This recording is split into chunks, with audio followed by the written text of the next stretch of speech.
Hey, on the first one over in Glendale, I'd been working on the house and I'd gotten it all fixed up, and it was late on a Saturday afternoon, and I loaded up all my tools, and I had a pickup truck was just loaded with stuff, and I'm pulling out of the driveway, and the last thing I do is I stop and I get out and I put the for sale sign in the front of the house and an open house sign. And this truck comes pulling up, and the guy jumps out and he says, he's like dialing the phone, and he says, hey, can my wife and I look at your house? And I'm like, man, I'm beat, I'm going home.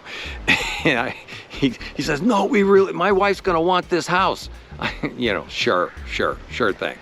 And we keep talking a little bit. I said, okay, I'll tell you what. He couldn't get hold of his wife. And I said, I'll tell you what. I've got an open house tomorrow morning at 9 o'clock, and I will be here at 8 o'clock. And if you want to get a look before everybody else does, be here at 8 o'clock. So the next morning, I'm there at about 10 to 8, and the guy's already there. He's got his wife, and he's got his realtor.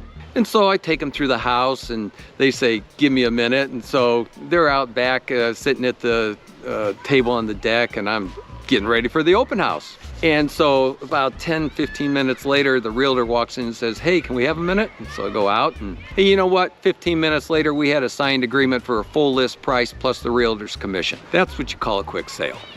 So, hey, I pulled the open house sign and I went home.